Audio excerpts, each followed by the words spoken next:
In good faith ng pamahalaan, natatalima ang China sa mga umiiral na polisiya kasunod ng pag-uusap ni Pangulong Ferdinand R. Marcos Jr. at Chinese Ambassador Jing Shuwen matapos ang naging insidente sa Ayungin Shoal. Yan ang ulat ni Kenneth Pasyente.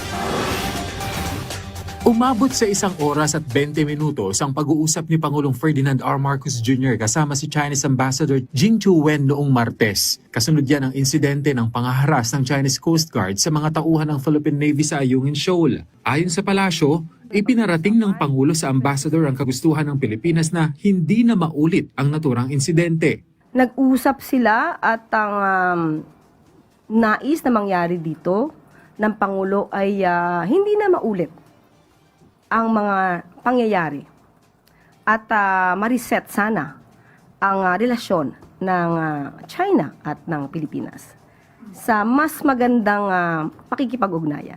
Sinabi rin ng Malacanang na wala itong impormasyon sa sinabi ni Shuwen na arrangement na nalabag umano ng Philippine Navy na nagresulta sa paglapit ng CCG sa BRP Sierra Madre. Hindi ko po masasabi kung meron dahil hindi po, kailangan po sa kanya manggaling muna. Kung anong arrangement po yung sinasabi niya. Kasi ang huli po natin nabanggit, ang huli natin nadinig ay ang secret deal. Pero hindi yun sa panahon ni Pangulong Marcos Jr. Diba? Yun yung sinasabing secret deal na hindi dapat gumalaw sa BRP Sierra Madre, right? Pero hindi yun deal with President Marcos Jr. Hindi na idinetalye pa ng palasyo ang iba pang napag-usapan sa pulong pero sinabi nito na naging positibo ang outcome ng naturang meeting. Ipinunto pa nito na tiwala ang Pangulo na tutupad ang China sa mga umiiral na polisiya. Well, we are always be in good faith. We should always act in good faith. We should always have in mind that we are dealing with people who will also be in good faith. Mahirap makipag-deal kapag ang kausap mo, iniisip mo agad magsisinungaling. So, dapat nating isipin, nakikipag-usap tayo, nakikipag-negotiate tayo, na yung taong kausap natin ay also in good faith. Pero paano naman ito nagkakaiba sa mga naging pahayag ni Defense Secretary Gilberto Teodoro na lantarang sinasabi na hindi mapagkakatiwalaan ng China? Nung sinabi nila na kanila daw itong area na to, which is opposite to the arbitral ruling, ano magiging reaksyon ni Secretary Gibo? Siyempre iba. Pero once the President talks to the representative of another country, hindi pwedeng sabihin natin, hindi ako makikipag-usap sa iyo, sinungaling ka. So magkaiba yung sitwasyon. Hindi natin pwedeng pagsamahin. Hindi sila magkapareho.